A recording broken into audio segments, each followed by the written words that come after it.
they're both patriarchal, and they have very little patience, period, with anything, let alone insanity.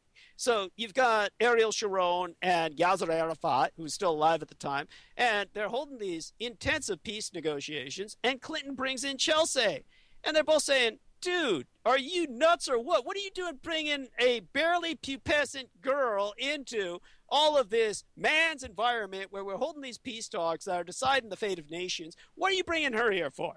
And Clinton said, and there's photographs of this. You can look this up. Chelsea Clinton sitting there beside Clinton next to Yasser Arafat and Ariel Sharon, and it's nuts. And he says, well, someday she's going to be president.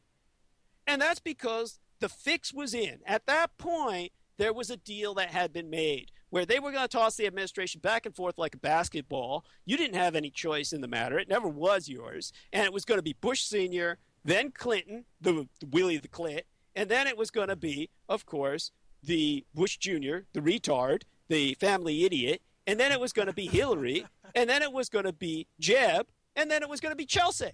And this for 8 years in a row each time.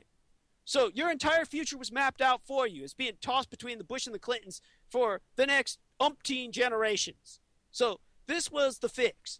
But it was broken. And who broke it? The military-industrial complex. Because these clowns have no control over that. That's a monster all its own. So what happened was when, of course, Bush Jr. becomes president, we've got that catastrophe. And it was so catastrophic, Hillary came up and said, now it's my turn. And she was so confident, she called her sorority sister Benazir Bhutto and said, get your ass back to Pakistan, girl, because when I'm president, we're going to reconstruct CENTO, and you're going to be in charge of the security works. So Benazir Bhutto, like an idiot, went back to Pakistan, where everybody had been waiting for generations to get back for all the fathers who had been killed, to gut her and hang her alive by her own intestines. She steps off at the airport, and I told everybody, I said this publicly, I said she's going to die. She steps off at the airport. The first thing that happens is a guy with a suicide bomb strapped around his waist throws himself at her feet. She flies up into the air, and the whole step-down process where she was coming off on this ramp basically protects her from the explosion, but hundreds of other people die.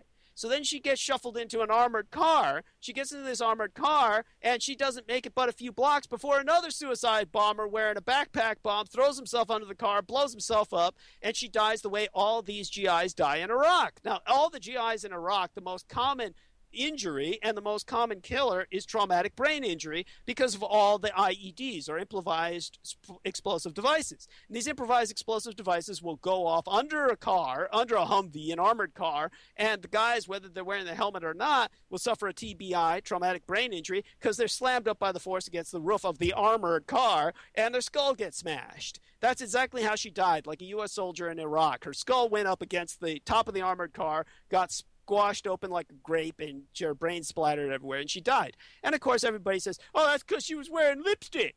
Oh, that's because she was a liberated woman. No, it's because she killed 20,000 men, you dumb, ignorant F. That's why. And everybody was waiting for her to come back so they could take her out. Everybody in the country wanted to kill her. But anyhow, Hillary didn't have nothing to worry about with CENTO because she was never going to be president. Basically, what happened was they brought in Barack Obama. Now, this clown comes out of nowhere. Or rather, he comes out of Kenya by way of Indonesia. Now, in terms of Barack Hussein Obama, everybody knows this. It's an absolute fact. He was born in Kenya, and when he was born in Kenya, he was moved to Indonesia, where he was raised in a Muslim madrasa for years. Now, none of this took. The guy's not Muslim at all. He's not a practicing Muslim. He's not a practicing Christian. He's not anything. He's an empty suit. His father was purportedly an atheist. His father died in a car crash back in Kenya. And his mom took him to Hawaii later on, and they just basically made him president. Now, you might say, why? Why him? Why of all people are we cursed with this, basically this junior mint? You can't even dignify him with the term Oreo. You'd have to say it's white in the middle, but it's black on the outside, but it's more like a junior mint instead of an Oreo. How did we get the junior mint as president? Or why? What was the logic? Well, it was because the neocons under Dick Cheney thought that by Zbigniew Brzezinski's advice, Zbigniew Brzezinski is this horrible Polaki fellow who is pathologically Russophobic, And of course, Poland has been invaded between Germany and Russia for generations. And the Polaki are like the Koreans. The Koreans hate Chinese and they hate Japanese, and Korea is sandwiched right between both as a dagger to the heart of Japan and a lance into the eye of China. So Korea is, of course, the highway between Japan and China to invade each other. That's what Poland is between Russia and Germany. And of course, like the Koreans hating everybody, the Polish people, the Polaki, learned to hate everybody. And so their worst product, the worst villain to come out of that whole 1,000 years of hatred is Zbigniew Brzezinski. And Zbigniew Brzezinski is not even in any way, shape, or form rational. He's just a pathological Russophobe who has sought the deconstruction of first the Soviet Union and now Russia. So everything that is happening in terms of our war to contain Russia, it's Zbigniew Brzezinski. And nobody can even look his name up because they don't even know how to spell it.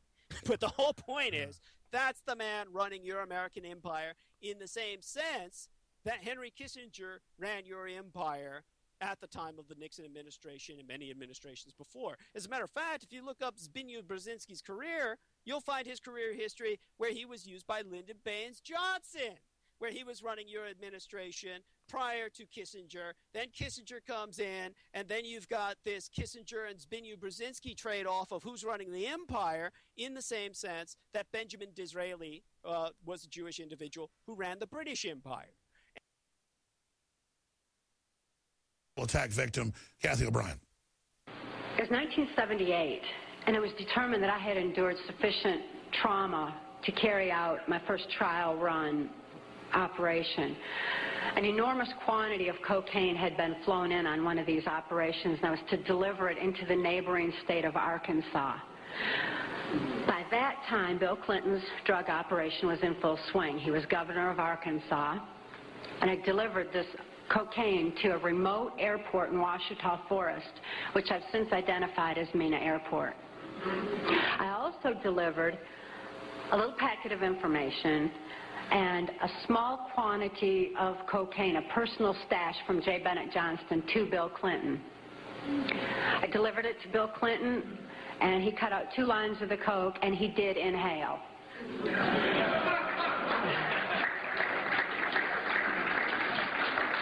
By the way, the CIA base is confirmed. That wasn't the only time I saw Bill Clinton using cocaine. My sexual experience with Bill Clinton was extremely limited, in spite of the fact that I was a sex slave. It was my experience that Bill Clinton is bisexual, leaning far more towards a homosexual end. All I've ever seen him involved in was the homosexual activity, with very limited experience with him myself. Whereas my experience was much more prevalent with Hillary Clinton, because Hillary is also bisexual, leaning more towards a homosexual end, and it was she who accessed my sex programming to fulfill her perversions.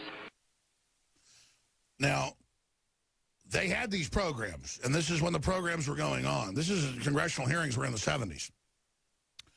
All I'm telling you is, you want to make up stuff about Donald Trump, which has come out in the news, has been fake, we're going to go to more credible folks and bring this information out.